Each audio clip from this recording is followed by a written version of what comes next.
I love the fact that light affects the work. So even though I'm very strict with my work and I sometimes think, am I too controlling with it?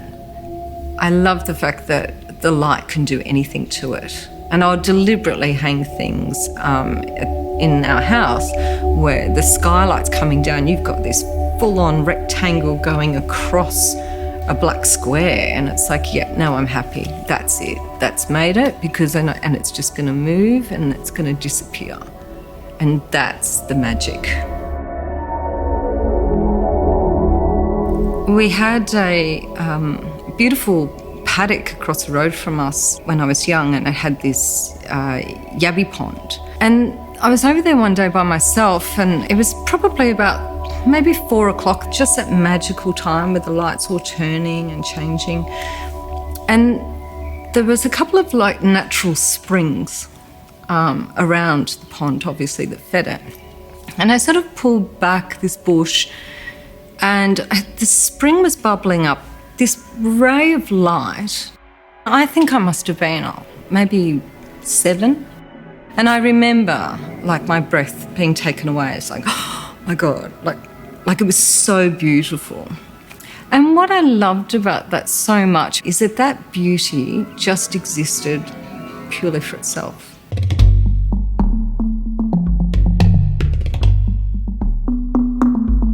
Growing up on the beach, I'd just go and watch the sunset each night. It was beautiful, and listen to the seagulls just passing over you, and the wings, and the colours of the cliffs, and it's constantly changing. I imagine most people that grow up in a beautiful area, they must take that with them for the rest of their life. For me now, it's living in the inner city. It's you find beauty wherever you can. So maybe it's just a shadow, or it's a reflection of the glass or something. When I have an exhibition on, I daydream about that show at 2 o'clock in the morning, when all the lights are off, and it's just sitting there in that space, just having its own life. Maybe there's moonlight coming in, maybe there's not. That to me is the magic. And that reflects of why I like the work to be so quiet, because I wouldn't want these riot paintings going on in the middle of the night. With this really gentle, quiet artwork just sitting there in, just very low lighting, all by itself, no one looking at it, just existing. I think it's kind of odd that nature does inform my work so much, because you think of nature and it's all organic and it's all loosey-goosey and it's changing all the time. There's so many colours. And then you look at my work and it's structured and there's symmetry and there's one colour. But I think it's just that stillness of beauty, and people can see that in different ways, and obviously I do. I love nothing more than going out on a wild windy day and everything's going crazy outside, and I think that's beautiful. But then my idea of creating something beautiful is a stillness, a very, very much a stillness, and that reflects to what I think a lot of reductive artists think as well. Of we're so bombarded with advertising and imagery all the time now, and things blaring at us, and to wipe all that out, like rectangles, just a plain colour, that's all it needs to be, just quieten everything down. I think the problem with calling things reductive art at the moment is it's a term that's used in this country, mainly with other reductive artists. But a lot of them won't call themselves that. They'll call themselves a minimalist, or, we've all got to find some little box to do the, the spiel. But it's really just minimalism. And, you know, then there's all sorts of words for it now, and you've got concrete art, and there's so many things. I guess I connect with the word reductive artist because it's part of what I do is reducing the materials and the colour. So I connect with that terminology more personally than what, you know, most people would be writing papers about it. When I found that I really had to discipline myself to really pare back the artwork, and it was a sacrifice. It felt like a sacrifice. It was, oh, well, I'm not a picture maker. You know, I'm not a storyteller. I'm not those things. It's like I do view my practice as a really, really disciplined.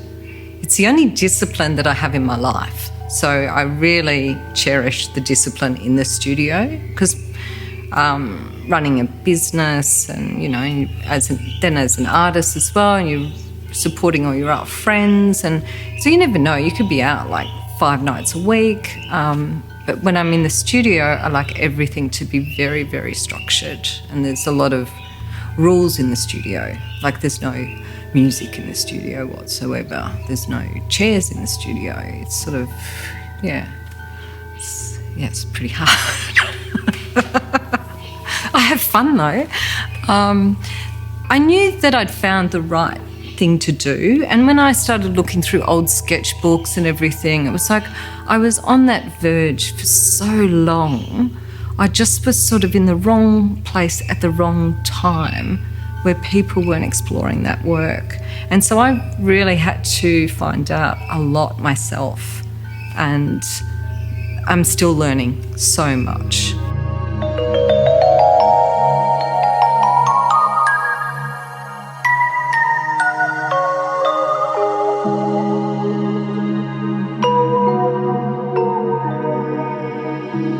I guess I really like working to commission because I know the work's going to sit in that space. It's going to I'm going to try and marry it to that space.